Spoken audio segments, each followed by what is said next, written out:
Gak ada yang sempurna di hidup. Dalam proses hidup kita sebagai manusia, kegagalan adalah teman kita. Rasa takut, kekhawatiran adalah perasaan yang mengikuti dari proses itu. Tapi ketika teman-teman kehilangan arah hari ini, kan bukan berarti teman-teman kehilangan arah selamanya.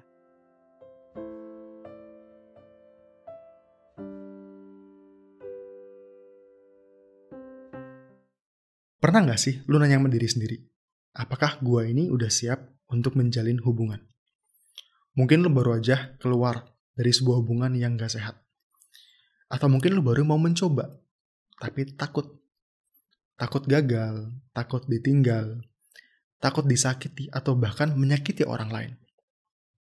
Di podcast ini ada psikolog yang berargumen bahwa langkah pertama untuk menjalin hubungan yang sehat dengan orang lain itu justru adalah dating with yourself, atau menjalin hubungan yang baik dengan diri sendiri. Bersama kita hari ini udah ada psikolog Edward Ghani. Hai Gimana, bro. Gimana kabar bro? Baik banget. Oke. Lu gimana kabarnya? Baik juga. Baik yang kayak gimana kabar lu? Baik yang... Ya gue tertarik sama topik ini. Tertarik banget gitu ya. Gue lagi single juga sekarang. Jadi nggak berhubungan gitu ya. Lu gimana? Lu udah ada lah ya? Ada. Dan kenapa gue mau bahas topik ini pun dating with yourself. Topik yang mungkin gak umum ya. Karena kalau kita cari-cari itu keywordnya di YouTube gitu ya, paling sering self love. Ya nggak sih, umum banget lah. Penting nggak penting banget. Tapi kalau kita berbicara tentang konteksnya adalah relationship, hubungan, kenapa dating with yourself? Kan mungkin lu bertanya-tanya juga ya, karena kemarin itu gue inget banget, lu nanya gue juga, kita mau bahas apa lagi ya? Karena kan kita udah bingung waktu itu.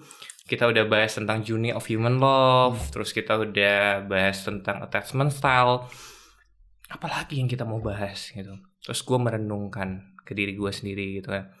Apa ya yang kalau gue sampaikan ke teman-teman yang menonton, itu akan membantu teman-teman semakin bisa paham tentang sebuah hubungan. Gak cuman sebuah konsep dalam hubungan, tapi bagaimana berhubungan dengan orang yang pertama kali akan memulai relasi ke siapapun itu di luar sana, yaitu internal diri kita sendiri.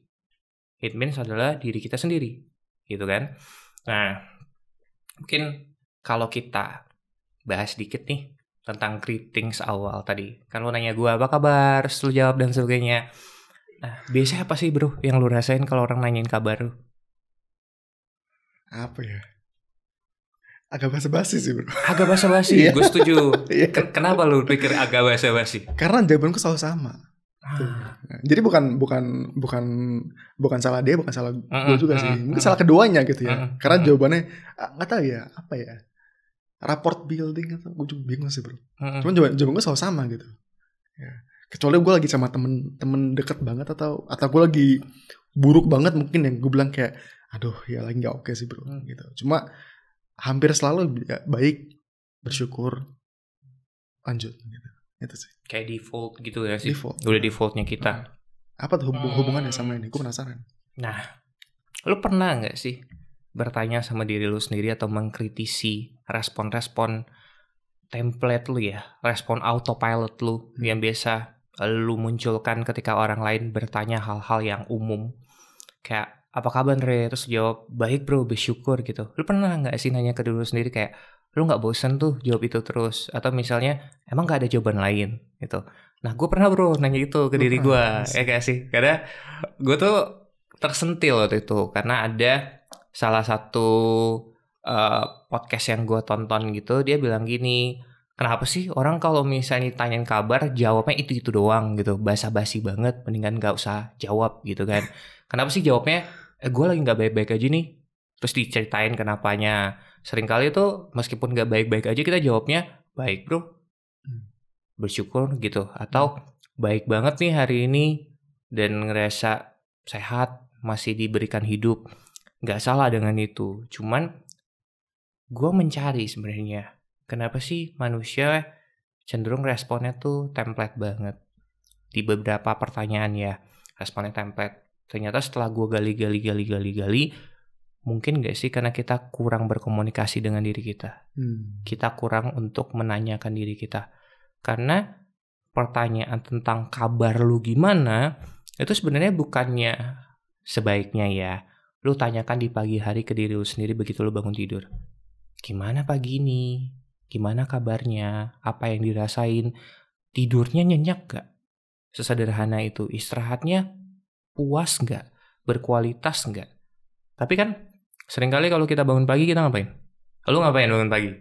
Lu dulu deh. Lu kalau bangun pagi lu biasa ngapain? Gue yang pagi ini gue lakuin ya. Pagi ini. Wah, tapi yang pagi ini sangat tidak representatif. Secara umum deh. Secara umum. Tapi pagi ini dulu boleh nggak? Boleh. Gue pengen bragging. Boleh. Karena gue berdoa pagi ini. Oke. Ya. Gitu. Gue belakangan ya gue tertarik lagi untuk gue feel good sih, feel tenang gitu. Kalau gue berdoa. Pagi ini gue berdoa gitu. Cuma kalau lo tanya biasanya, man, buka HP lah, buka HP ya. Nggak tahu tuh. Kalau yang paling buruk nih ya, yang paling buruk adalah gue buka HP, gue buka YouTube Shorts, gue scrolling 30 menit 1 jam gitu. Itu ya. Dan habis itu gue bakal menjalani hari gue mostly dengan kayak kerjaan ini terus kayak muter-muter, aduh ya gitulah. Nggak tahu lo kalau gimana? Oke. Kalau gue 1 tahun terakhir ini bangun tidur tuh biasanya gue minum air putih. Itu udah rutinitas gue, minum air putih. Habis minum air putih duduk dulu. Apa yang gue lakukan ketika gue duduk? Pertama bernafas dulu. Kedua gue nanya ke diri gue sih, kayak gimana do tidurnya gitu, nyenyak gak bobonya gitu. Atau kemarin istirahatnya tuh apakah istirahat yang lu inginkan atau karena memang harus tidur aja do gitu. Mungkin cukup deep ya, tapi ini jadi sesuatu yang biasa saja buat diri gue karena sudah dibiasakan bertahun-tahun untuk gue tanya itu ke diri gue sendiri. Gue suka tadi jawaban lo ketika lo bilang pagi ini lo berdoa. Kenapa? Karena doa itu salah satu bentuk kita berkomunikasi ke diri kita sendiri. Karena dengan kata-kata bro, ya sih kita ngomong. Meskipun itu tujuannya adalah cara kita untuk meminta atau cara kita untuk ngobrol sama Sang Pencipta, tapi secara gak sadar, dengan kita berdoa, kita juga semakin kenal diri kita. Karena kita menyampaikan mungkin kegelisahan hati kita menyampaikan kondisi kita saat itu seperti apa dan sebagainya. Sama.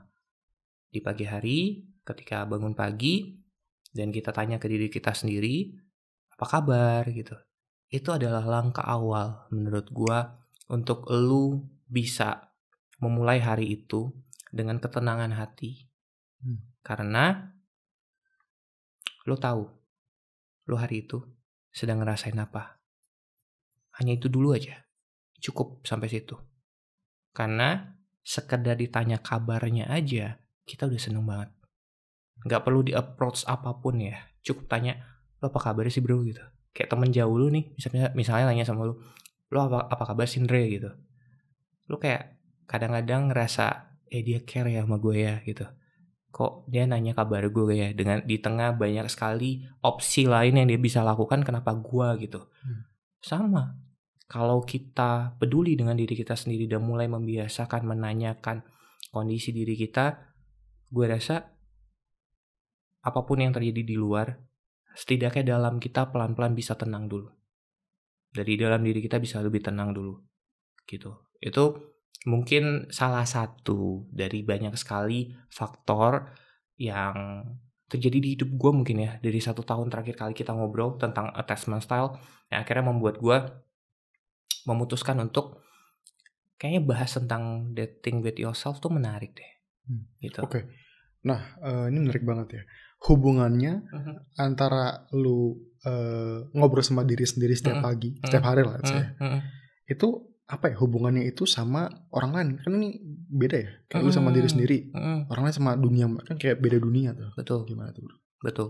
Nah, kalau gue mau pakai landasan berpikirnya, gue mulai dari sini.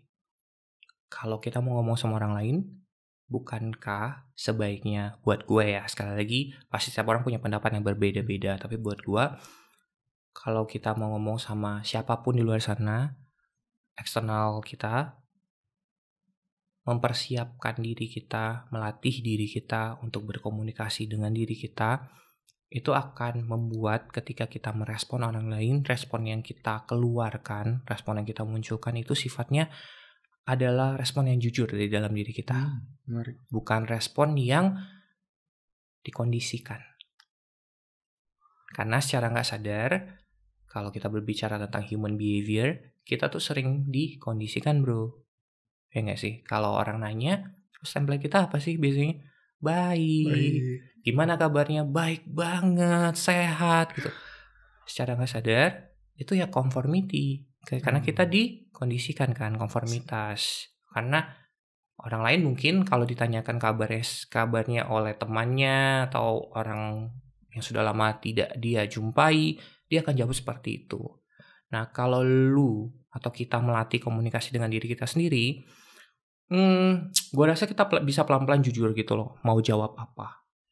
Dan responnya tuh nggak autopilot, tapi be mindful. Kita jawab dengan kesadaran, dengan apa yang kita rasakan dan sebenar-benarnya kita rasakan gitu. Nah, kalau gue mau tarik lagi nih, kadang ada yang kritis tuh, biasanya akan mungkin mengkonfrontasi statement gue dengan, tapi kak, kan kita nggak harus ramah ke semua orang kak, gitu. Kalau misalnya tukang sapu di pinggir jalan atau security, masa jawabnya panjang banget kak? Nggak perlu memang, tapi boleh loh untuk tanya kabar mereka balik, gitu. Karena kalau misalnya tukang sapu nih nanya, Mas pagi gitu kan, teriakan, pagi Mas, gimana kabarnya gitu. Kita jawab, baik Pak, Bapak sendiri gimana kabarnya? Conversationnya berakhir di situ. Tapi kalau misalnya ditanya, apa kabar Mas? Gimana kabarnya Mas? Terus kita jawab, kabar saya sih baik Pak hari ini. Bisa tidur dengan nyenyak, terus juga masih beraktivitas dan sebagainya. Kita ada ceritanya gitu loh. Bapak gimana Pak? Kemarin waktu misalnya ada kejadian A, B, C selama pandemi, kerjaan lancar Pak dan sebagainya gitu.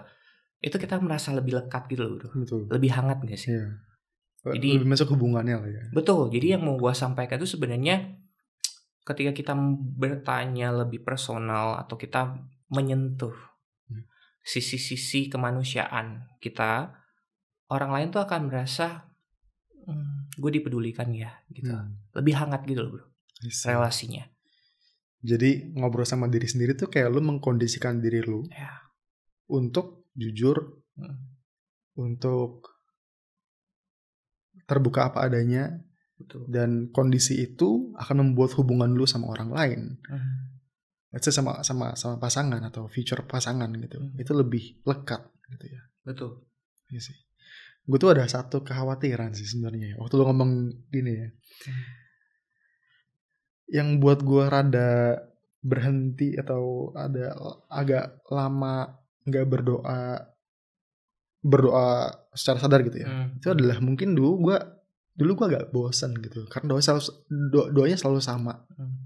Jadi kayak Tuhan terima kasih, bersyukur, mau kerja hari ini, mohon berkat atau bimbingan gitu kan. Agak bosan gitu. Ya. Mungkin itu yang gue khawatirkan ya, kayak jadi template, dan kalau template ya hilang makna gitu sih. Betul. Iya. Dan kalau gue boleh menambahkan sedikit, mungkin itu juga yang dirasakan oleh teman-teman di luar sana atau diri kita juga kalau kita ngobrol sama diri kita sendiri, tapi yang diomongin itu aja. Ya nggak sih? Lama-lama kayak jenuh, lama-lama kayak ngerasa apaan sih ngomong tuh hanya karena disuruh doang atau ngomong karena sekedar biar ngomong aja. Ini kenapa gue suka sekali ketika membahas tentang diri sendiri. Kenapa sih kita kalau bisa penasaran sama orang lain, kita gak penasaran sama diri kita sendiri? Kalau kita bisa kasih variasi di sebuah hubungan, kenapa kita nggak memberikan variasi itu ke diri kita sendiri? Gitu. Karena bosan dan jenuh itu bukannya wajar ya dalam hidup, dalam segala konteks ya. Tapi bukan berarti lu meninggalkan gak sih? Tapi memang manusia punya pilihan. Ketika dia bosan, ketika dia jenuh, dia mau stay dengan memperbaiki, bukan stay dengan diam. Atau ya pergi gitu, live out aja. Tinggalkan itu dan cari hal baru yang bisa lebih menyenangkan. Lu gak bisa pergi dari diri lu sendiri. Kenapa? Lu gak bisa pergi dari diri lu sendiri tapi. Betul. Jadi the only option adalah betul. Stay dan memperbaiki gitu ya. Betul. Itu statement keren banget. Karena kita gak bisa pergi dari diri kita sendiri. Kita bisa pergi dari orang lain, tapi at the end of the day, lu akan lihat diri lu. Dan ketika lu meninggal, ketika kita meninggal sebagai manusia, mungkin gak di semua ritual keagamaan ya, tapi beberapa kan kita dipajang foto kita ya bro ya. Pasti kan ada foto gitu ya, dipilih oleh keluarga, bukan kita yang milih, karena kita udah gak bisa milih kan. Nah, gue tuh sempat bertanya-tanya juga, sebenarnya foto itu tuh fungsinya apa sih gitu. Terus setelah gue renungkan gitu ya, dan nanya ke beberapa orang, memang agak konyol gue, karena biasa gue tanya ketika di rumah duka gitu. Gue nanya gitu, foto itu fungsinya apa sih, Bu? Biasa kan ada ibu-ibu yang bersihin rumah duka tuh. Pasti lo tau lah ya, yang biasa ngisi kuaci gitu-gitu, isi air gitu kan. Gue tanya sama ibunya, Bu fungsinya apa sih Bu foto-foto kayak gitu? Terus ibunya bilang gini, Mas, iya biar kalau misalnya ada orang datang, kenal Mas sama yang meninggal. Terus gue mikir dong, kan udah meninggal Bu gitu kan, gak bisa diajak ngomong juga. Cuma setelah gue renungkan lagi, benar juga loh. Ternyata ketika kita sudah meninggal pun, keluarga mau memperkenalkan kita ke orang-orang yang mungkin saja gak kenal kita. Nah, kenapa ketika kita masih hidup sebagai manusia, kita gak lihat diri kita ya? Gak kenal diri kita. Jadi kita dulu nih yang kenal diri kita. Agar ketika kita nanti selesai tugas dan fungsi kita sebagai manusia, gak usah banyak hal lah yang ditinggalkan. Setidaknya ditinggalkan 1-2 value misalnya, atau sekedar dikenal dengan ciri khasnya tertentu. Nah, sulit gak sih lu untuk menunjukkan ciri khas lu kalau lu aja gak tahu potensi diri lu aja gak kenal diri lu sendiri gitu. Ini menurut gue sifatnya agak reflektif sih. Ya tapi gitu. Dari gue make sense sih. Make sense. Reflektif sekali ke diri sendiri. Justru jadi dengan lu ngobrol sama diri lu sendiri, lu bisa membuat diri lu lebih menarik, lebih atraktif, lebih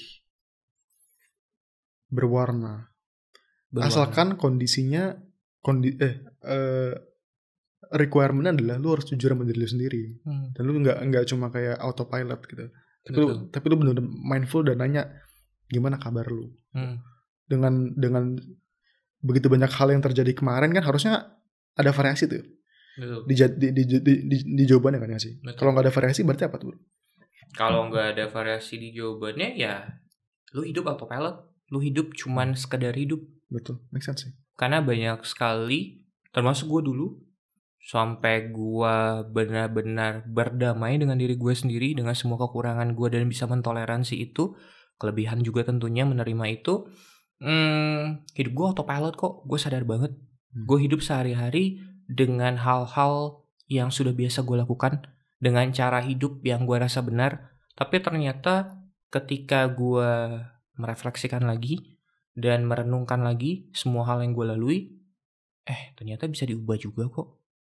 Dan masih banyak cara hidup lainnya. Kadang kan kita berpikir bahwa terkadang dalam menjalin relasi, kita kaitin lagi ya, dalam menjalin hubungan, cara-cara yang kita pakai itu mungkin dipengaruhi oleh pola asuh. Mungkin cara-cara yang kita pakai itu dipengaruhi oleh attachment yang pernah kita bahas juga. Mungkin cara-cara yang kita pakai itu juga dipengaruhi oleh pasangan kita. Pernah gak sih nanya bahwa cara-cara yang kita pakai itu mungkin dipengaruhi oleh kita yang gak sadar dengan cara yang kita pakai. Bukan cuma faktor eksternalnya, betul, tapi faktor diri kita sendiri. Betul. Gitu. Karena lu punya banyak pilihan lo sebenarnya. Cuman untuk berubah kan sulit sekali ya bro, karena manusia nggak suka perubahan cepat kan. Perubahan cepat tuh ditangkap otak sebagai ancaman. Perubahan cepat ditangkap otak kita sebagai sesuatu yang mendadak gitu loh. Dan otak nggak siap untuk perubahan itu. Yang akhirnya terjadi adalah tubuh kita ngerem. Mau ngelakuin itu emosi yang akhirnya ambil alih kan. Gak usah lah ngapain, gak akan merubah apapun. Udah deh stay aja di sini. Gak bisa kok, percuma berubah dan sebagainya. Rasa takut dan sebagainya yang mengendalikan. Akhirnya udah stagnan di situ terus. Nah, kenapa gue mungkin sangat berapi-api mungkin ya bahasanya. Ingin membahas tentang dating with yourself. Karena teman-teman yang di luar sana, salah satu ketakutan terbesar manusia itu adalah kesendirian. Teman-teman ada yang setuju atau ada yang nggak setuju dengan statement gue ini. Gue yakin. Mungkin ada yang juga bisa berdamai dengan kesendirian. Tapi faktanya kesendirian itu tuh hal yang paling dihindari oleh kita sebagai manusia. Sehingga kita nyari terus distraksi nggak sih? Untuk menyibukkan diri. Kalau kita ngerasa sedih, udahlah nggak usah terlalu lama ngerasain itu gitu. Itu mungkin feedback yang sering diberikan oleh teman-teman kita atau motivator atau orang-orang yang kita kayak role model ya, kita kagumi gitu. Cuman pertanyaan gue adalah, emang dengan lo menghindari itu semua, fakta dan realita lo sedih itu akan hilang? Gue rasa enggak. Apakah dengan lo menghindari atau mendistraksi, menyibukkan diri dulu dengan berbagai kegiatan dan aktivitas itu akan membuat masa lalu selesai? Gue rasa enggak.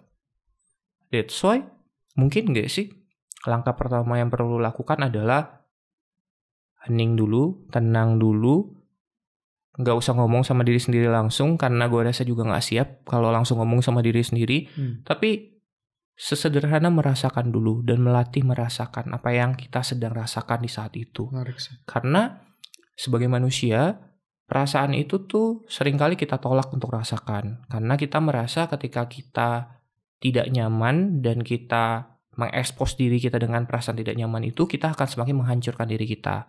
Nah, buat gue, perspektif gue adalah ketika kita merasa tidak nyaman dan kita melihat tanpa menghakimi perasaan itu, kita tidak akan menghancurkan diri kita. Karena kita hanya melihat perasaan itu. Kecuali ketika lu melihat perasaan itu, lalu setelah itu lu melakukan perilaku destruktif ya.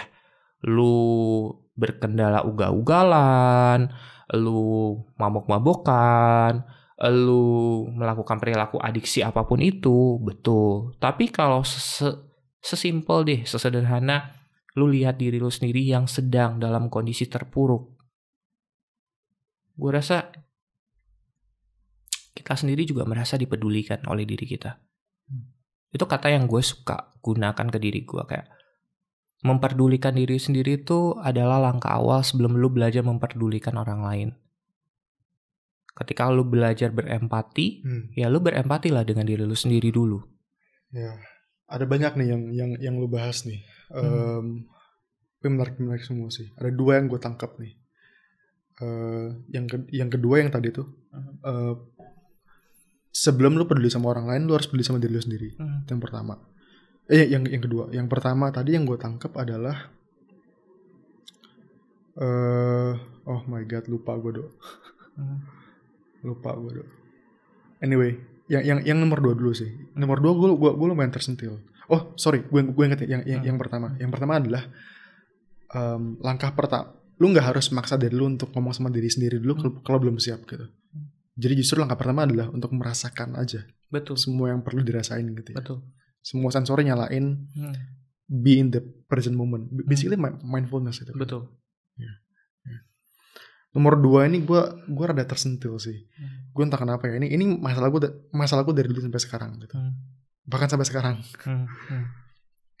The thing about gue adalah gue berkorban gitu. Gue mengorbankan semuanya demi masa depan. Gitu kan. Semua yang bisa gue korbanin gitu. Yang diri gue ya, obviously gue gak korbanin orang lain gitu. Kesenangan gue, kebahagiaan gue, let's say, yang short term lah. Instant gratification tuh semua gue pending gitu. Enggak semua, cuma gue berusaha untuk itulah. Makan enak, ntar dulu deh. Apa? Ini ntar dulu dah. Kerja apa segala. Susah banget untuk gue memberi reward sama diri gue sendiri tuh susah banget gitu.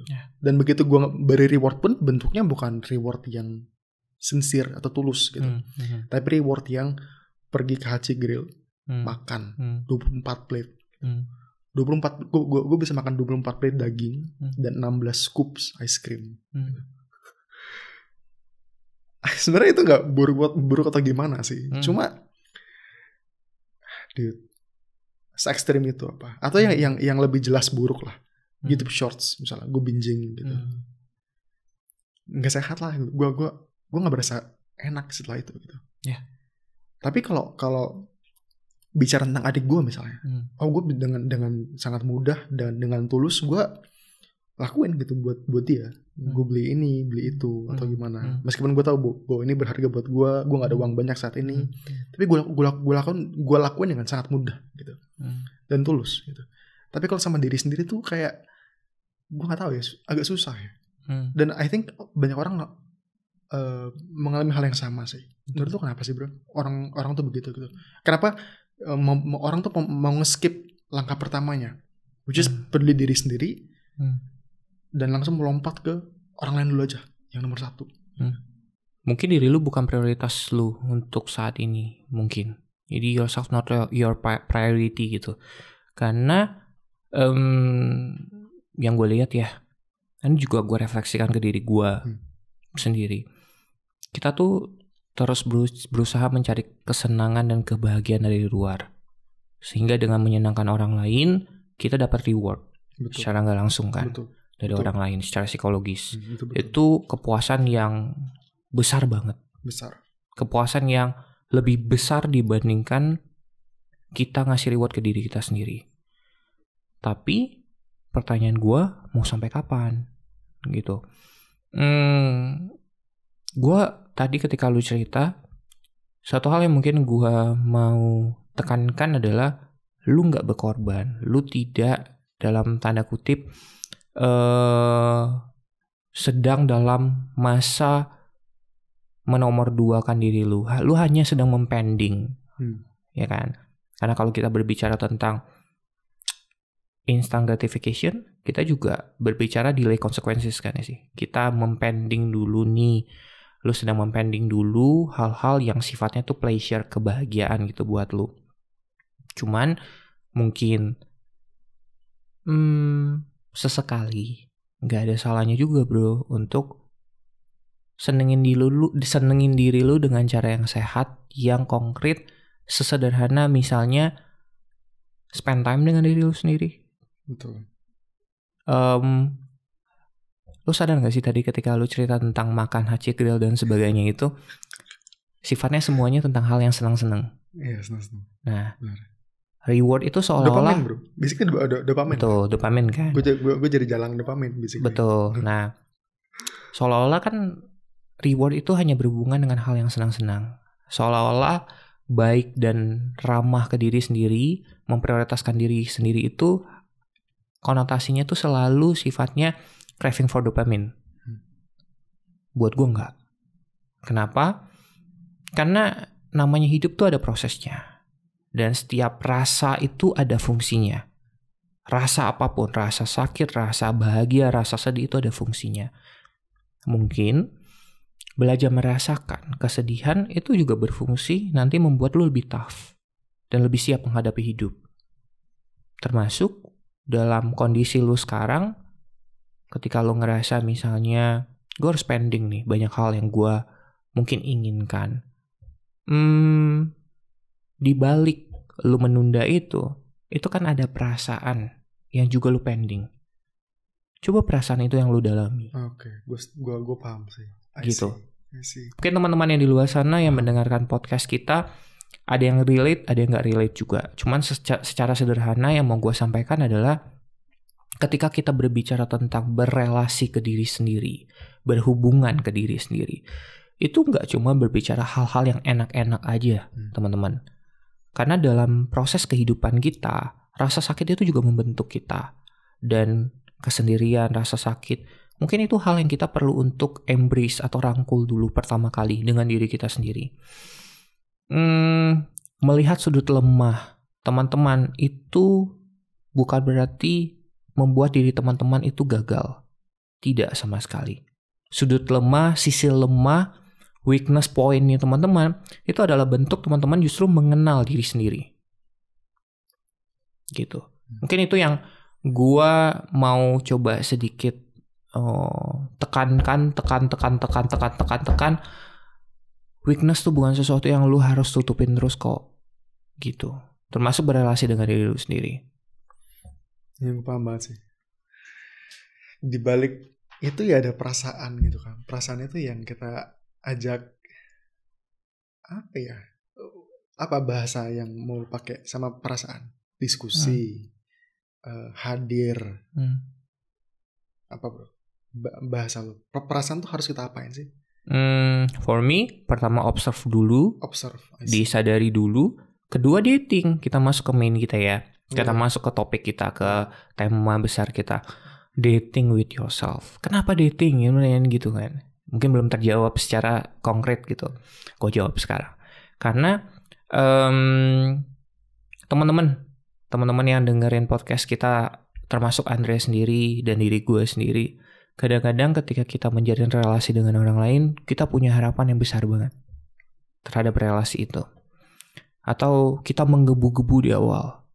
Kayak seolah-olah tangki cinta kita tuh sedang sangat full dan kita lagi punya energi yang sangat besar yang kita mau berikan ke orang lain. Tapi ketika misalnya ya kita dihadapkan dengan masalah, kita harus menghadapi realita bahwa hubungan itu berakhir, hubungan itu selesai. Seringkali kita justru fokusnya adalah mencari-cari terus hal yang bisa membuat kita itu lebih tenang, tapi sifatnya dari luar, teman-teman. Misalnya, kalau habis putus, mungkin kita akan berusaha mencari orang yang baru. Mungkin kita akan terus berburu pasangan-pasangan atau berupaya mencari orang-orang yang bisa memfulfill kebutuhan kita akan relasi. Tapi kalau kita sendiri nggak kenal diri kita, apa yang kita butuhkan, kita nggak paham bahwa sebenarnya mungkin saat itu yang kita butuhkan adalah waktu untuk berproses dulu, kita akan terus terjebak dengan pola yang sama. Maka dating with yourself ini secara makna yang mau gue sampaikan adalah yuk berrelasi dengan diri lu. Berrelasi itu artinya ngomong sama diri sendiri, ngobrol sama diri sendiri, ambil waktu dengan diri lu sendiri. Karena terus memenuhi mungkin afeksi dari luar itu mungkin saja tidak juga membuat lu puas. Dan seringkali yang terjadi adalah afeksi-afeksi yang didapatkan itu sifatnya bukan afeksi yang memang dibutuhkan, tapi afeksi yang karena sudah terbiasa mendapatkan afeksi. Gitu. Karena bedanya gini. Bedanya adalah orang yang memang tahu afeksinya apa yang dia mau fulfill dengan orang yang sudah terbiasa dengan afeksi itu adalah dia sudah terbiasa dengan cinta. Cinta yang mungkin menurut dia ada orang dan punya pasangan itu adalah cinta. Jadi definisinya itu mungkin bukan cinta yang sifatnya itu connected to people, bukan cinta yang sifatnya aman, tapi sekedar punya pasangan.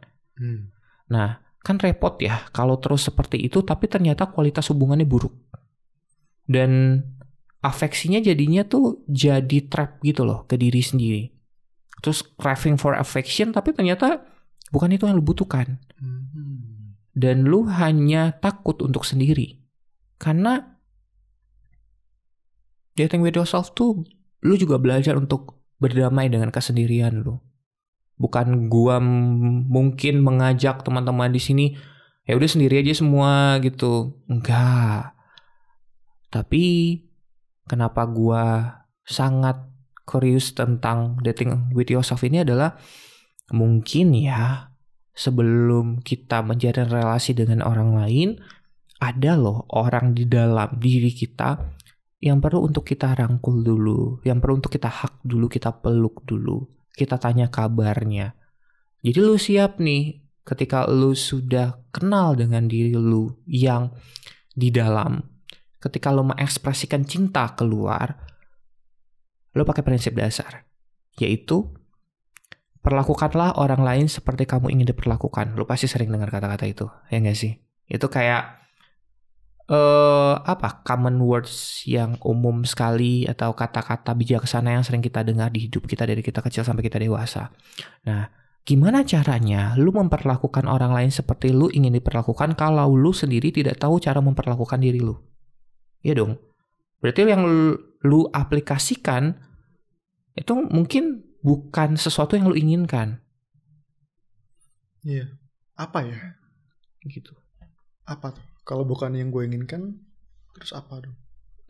Mungkin sifatnya memenuhi. Atau mungkin ya apa yang gue pikir mereka mau diperlakukan aja gitu. Betul. Atau memenuhi impuls, kesenangan. Memenuhi rasa senang itu terus. Kebahagiaan yang terus dicari. Apakah menurut lu impuls itu bukan keinginan, beda sama keinginan? Impuls dorongan dari dalam diri. Impuls tentu sesuatu yang menurut gua sebagai manusia natural sekali kita miliki. Cuman impuls kan gak semuanya perlu untuk diikutin ya. Ada juga beberapa impuls yang mungkin kita bisa untuk tunda dulu atau tidak usah diikuti. Karena berdampak buruk konsekuensinya untuk diri kita. Gitu. Jadi coba deh belajar. Ini gue ngomong ke diri gue sendiri juga. Jadi coba deh belajar untuk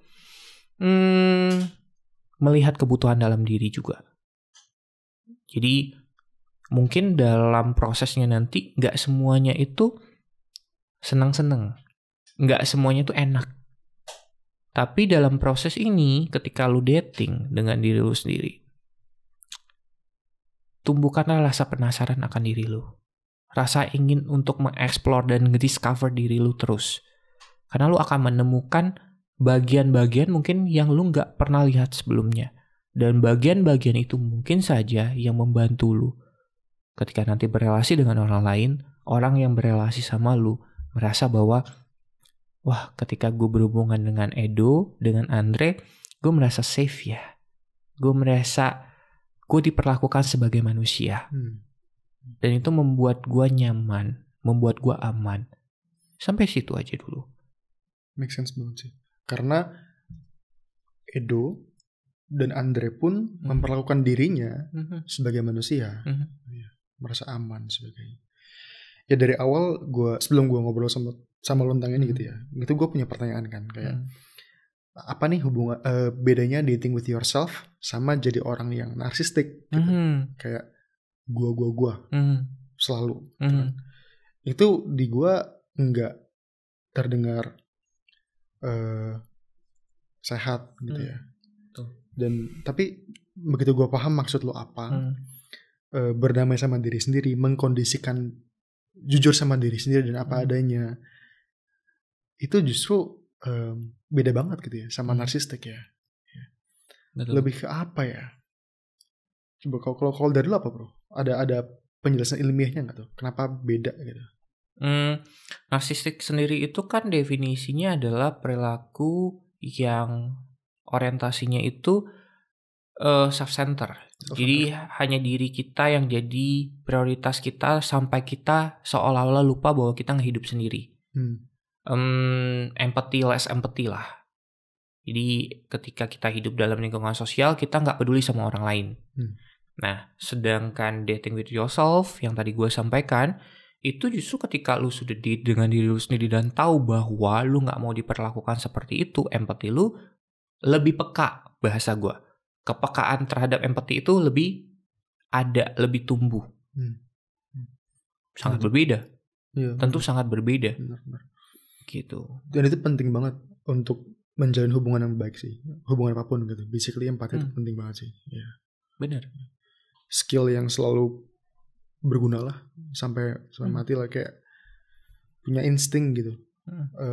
Orang lawan bicara gue nih pengen apa sih, apa yang dia rasain sih, gitu ya. Dan itu latihan bro. Latihan. Itu skill betul. Yang gue kaget sih, lumayan kaget ya, adalah latihannya bukan sama orang lain, sama diri sendiri. Betul. Betul banget. Gue pernah disaranin soalnya latihan empati sama orang lain gitu. Gue coba sih, cuma kayak entah kenapa, ya nggak tahu, mungkin karena gue juga nggak gitu srek mungkin ya. Tapi ini make sense sih, sama diri sendiri dulu sih. Dengar lu, gue jadi nyadar bahwa kayaknya gue juga perlu latihan ini sih. Mindfulness lah. Akhirnya ada alasan yang konkret gitu kenapa harus mindful gitu. Karena kalau cuma meditasi diem doang, ngerasain doang itu mungkin gue kayak kurang gitu. Ini konkret sih. Thank you for that. Sama-sama. Oke. Apalagi bro yang mau dibahas tentang dating with yourself? Mungkin kalau dari gue gini, ini konklusi nggak ya? Masuk dalam kesimpulan atau masih ada? Masih ya waktu untuk bahas? Masih ada waktu ya. Dating with yourself itu tuh termasuk problem solving. Jadi kalau kita dating dengan diri kita sendiri kan pasti ada masalah tuh di dalamnya. Sama dengan ketika kita menjalin hubungan dengan orang lain. Kalau kita menjalin hubungan dengan orang lain, biasa kita hindari apa sih bro? Paling sering konflik nggak sih? Kita sebagai manusia tuh kadang-kadang Jawaban gue beda bro. Lu apa? Mau denger ya? Lu apa? Gue bener-bener takut banget sama kebosanan sih. Kebosanan, oke. Ada eko tuh dari yang awal gue bilang tuh, yang bosan gitu. Gue takut sama itu sih. Lu takut sama kebosanan. Nah, gue ambil secara umum ya. Kalau rootnya, gue obviously gue nggak takut sama bosan aja gitu. Cuma gue takut menyakiti orang lain. Gitu. Tapi ya bentuknya apa atau pintunya untuk sana apa? Kebosanan. Dan gue bingung gimana cara kalau bosan udah gimana gitu. Itu gue bingung. Menarik. Bukannya kebosanan itu juga masuk dalam konflik? Iya betul. Konflik juga. Iya kan. Nah, kenapa gue bahas tentang konflik? Karena dalam relasi kita dengan orang lain kan paling sering yang membuat kita itu lari atau merasa bosan, jenuh, kan ada konflik yang berulang mungkin, konflik yang temanya tuh sama, nggak ada jalan keluarnya, itu aja gitu. Itu yang akhirnya membuat kita apaan sih, ini lagi, capek lah. Nah, kalau lu berbicara tentang dating with yourself, itu juga sama bagaimana lu mengelola konflik di dalam diri lu. Karena mungkin aja konflik yang muncul dengan orang lain itu sumbernya dari dalam diri lu. Karena relasi dengan orang lain itu juga relasi dengan diri lu sendiri dulu gak sih? Kalau lu saja berkonflik dengan diri lu dan lu gak paham dengan konflik itu, dan lu belum dealing dengan konflik itu, lalu lu berharap bahwa orang lain bisa paham dan mau untuk menerima itu, itu agak egois tuh kalau di situ. Gitu. Karena kalau kita berbicara tentang problem solving, kita juga terkadang perlu melatih problem solving dengan diri kita. Nggak cuma dalam situasi atau konteks sosial aja. Sesederhana apa sih problem solving dengan diri sendiri? Habit, kebiasaan, pola hidup kita, bagaimana kita nge-treat diri kita sendiri. Tidak mungkin merusak diri sendiri dengan hal-hal yang kita rasa nggak apa-apalah sesekali.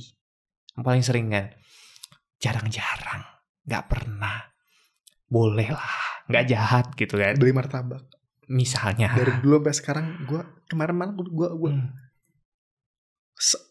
always every time I do it, gue kayak aduh gue ngapain sih beli gini anaknya. Tapi nggak apa-apa sih. Makanan kalau konteksnya martabak nggak apa-apa. Cuma jujur kalau buat gue personally itu nggak oke gitu. Karena gue gak enjoy men. Gue setelah itu gue kayak sekarang ya cuma gitu I guess ya. Mungkin karena gue nggak mindful, nggak aware aja gitu bahwa kayak ada yang lain gitu. Ya. Itu sih. Gue punya pertanyaan satu sih bro tentang ini sih. Apakah apakah fair untuk bilang bahwa ya yang bisa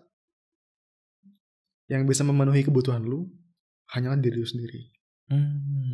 Apakah fair? Apa enggak? Atau ya enggak gitu. Boleh lah dikit-dikit gitu lah dari orang lain atau gimana gitu. Pertama, konteks kebutuhannya itu apa dulu? Sandang, pangan, papan ya nggak semuanya, karena kita butuh petani untuk kita makan dan sebagainya kan. Tapi kalau kebutuhan secara emosional, for me ada hal yang bisa kita mulai dari diri kita dulu, tapi ada juga yang kita dapatkan dari orang lain. Misalnya cinta itu buat gua punya 2 spektrum. Satu spektrum sebelah kiri ke diri sendiri, satu spektrum sebelah kanan ke orang lain. Cinta yang kita dapetin dari orang lain tuh apa sih? Penerimaan, dikasihi, perasaan tulus, merasa mungkin feeling connected gitu loh. Perasaan tulus yang kita rasa tuh ketika kita dekat orang ini tuh tenang, damai gitu. Itu bisa kita dapetin dari orang lain. Affection itu bisa kita dapetin dari orang lain. Intimacy itu bisa kita dapetin dari orang lain. Jadi gak masalah untuk expect itu dari orang lain? Tidak masalah expect itu dari orang lain. Dan ekspektasi itu akan selalu ada kan dalam setiap relasi. Itu mengikuti.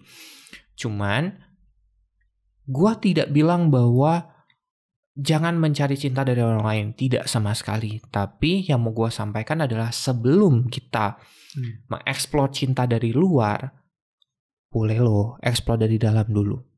Sehingga yang mau lo dapatkan dari luar ini lo tahu. Gitu. Ya sering kali itu kita skip aja kan.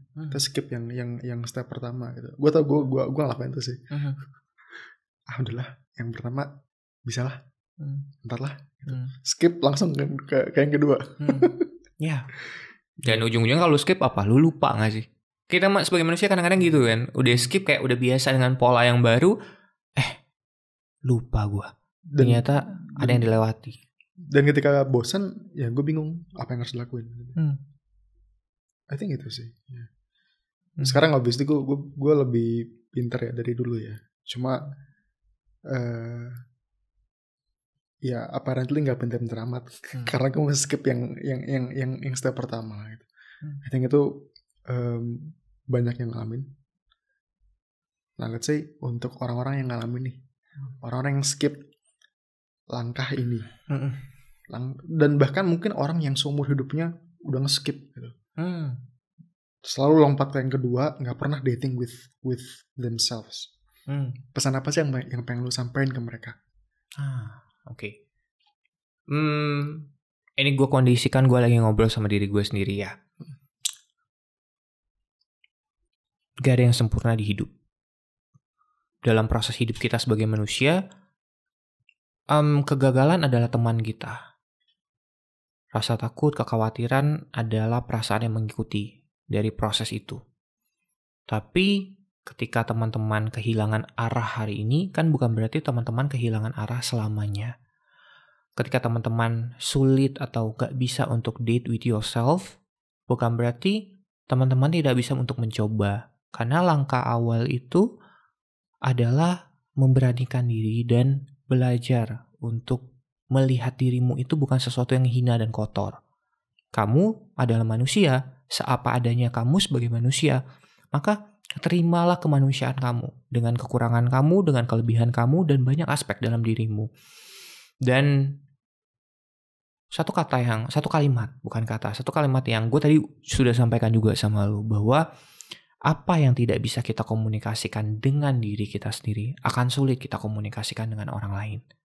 Maka mulailah belajar melatih berkomunikasi dengan diri lu sendiri. Agar apa yang ingin lu sampaikan dengan orang lain bisa paham dengan baik. Dan ketika orang lain pun gak paham, lu tidak memaksa bahwa orang itu harus paham saat itu. Karena lu sudah belajar untuk berempati dengan diri lu sendiri dan menerima bahwa ternyata merasa diterima itu gak mudah loh. Buat gue terima diri gue aja punya proses waktu yang lama. Kenapa orang lain itu harus menerima diri gue dengan cepet-cepet gitu. Dan buat gue, masalah gak semua punya solusi. ada juga masalah yang gak punya solusi. Dan itu faktanya. Masalah-masalah yang berhubungan dengan sesuatu di luar value, sudah melanggar lah value kita sebagai manusia yang kita pegang, itu gak harus ada solusi. Ya solusinya ya keluar dari pola itu. Dan gak ada yang salah dengan itu. Maka langkah awal untuk kita bisa keluar dari pola itu adalah lihat diri lu dulu. Diri lu sudah merasa aman belum di situ? Diri lu sudah merasa mungkin dilindungi gak sih? Keprotek gak sih? Atau diri lu tuh was-was terus? Diri lu tuh bertahan karena perasaan yang gak nyaman. Kalau itu yang terjadi, mau sampai kapan? Tapi kembali lagi, kita punya limitasi sebagai manusia. Jadi kalau lu tanya pesan apa yang ingin gue sampaikan, kita punya limitasi sebagai manusia dan sebagai makhluk yang sangat hidup dengan keterbatasan. Maka seek help, minta tolong. Kalau lu gak bisa nolong diri lu, ya minta tolong. Tapi mungkin sedikit ini kayak pesan sponsor gue. Ketika teman-teman minta tolong, gak usah langsung, tapi bertahap ya. Perlahan satu-satu, izinkan diri teman-teman tuh untuk dibantu. Kadang-kadang ketika kita minta tolong, kita cuma tahu kita mau untuk ditolong, tapi kita nggak mau untuk mencoba mengizinkan orang lain menolong kita. Gitu. Jadi ya be with yourself tuh artinya nggak cuman berelasi, tidak cuma berhubungan, tapi juga pelan-pelan bertumbuh dan kenal diri. Gitu. Karena ketika lu dating dengan siapapun, lu kan mau kenalan kan. Lu dating dengan lawan jenis mau ngapain? Lu mau kenalan dulu kan. Lu mau tahu dulu dia tuh orangnya kayak gimana, sifatnya seperti apa. Sama, lu dating dengan diri lu sendiri juga mulainya dari situ. Kenal dulu nih, seorang Andre, seorang Edo tuh orangnya kayak gimana. Suka gak sukanya diapain gitu, senengnya diapain. Betul. Ya, mulai dari situ. Itu langkah awal menurut gua yang bisa dimulai dan sangat aplikatif. Tapi balik lagi, ketika lo merasa gak sanggup, lo ngerasa belum siap, jangan langsung dipaksakan, tapi mungkin perlu juga untuk memberanikan diri dikit-dikit gitu, nge-expose diri dikit-dikit. Karena itu akan semakin membantu kita tuh paham sebenarnya kita tuh takutnya di mana sih gitu. Mulai dari situ sih menurut gua. Tadi lu bilang ini kan bro, lu bilang keluar dari pola itu. Apakah yang lu maksud adalah keluar dari hubungan itu? Pola kalau dalam konteksnya adalah hubungan yang tidak sehat, tentu ya. For me. Kalau sudah diupayakan, kata kuncinya adalah sudah diupayakan. Diupayakan dengan diri sendiri, dengan pasangan, sudah seek help juga, tapi ternyata doesn't work sama sekali, jangan dipaksakan. Gitu. Karena kalau lu paksakan terus tapi kapasitas diri lu nggak mampu, itu kan bunuh diri ya namanya. Gitu. Atau at least melukai diri sendiri. Ya. Atau nanti kita bahas di sesi kita selanjutnya. Teaser. Iya, teaser. Tapi gua mungkin sedikit ingin memberikan bukan disclaimer ya, sedikit mungkin kisi-kisi. Kita tuh sebagai manusia kadang-kadang suka menormalisasi hal yang buruk. Nanti gue bahas. Kalau sudah menormalisasi itu repot tuh. Conformity ini menarik ya. Oh, gue mau bilang ini tadi tuh. Ini kemana-mana ya waktunya udah, cuma nggak apa lah ya. Gue mau bilang ini. Gue tuh ngerasa ya di kepala tuh di otak manusia tuh ada dua forces gitu. Force yang pertama adalah yang autopilotin banyak hal gitu. Dan mungkin harus di autopilotin beberapa hal gitu. Naik motor, naik mobil ya. Kalau nggak di autopilot, bayangin lu naik motor setiap hari sama seperti lu belajar motor pertama kali kan, stresnya udah kemana-mana tahu. Kan? Betul. Itu yang pertama. Tapi juga ada force yang kedua, yakni yang mencari hal-hal baru, eksplorasi, warna baru dan sebagainya. ini kayak tabrakan gitu loh. Ketika yang force yang pertama ini berusaha untuk menormalisasi semuanya, mengkonform semuanya, menggunakan energi yang serendah mungkin untuk menjalankan satu kerjaan gitu ya. Pacaran gitu, let's say, dinormalin, dikonformin gitu, dimana kayak ya udah biar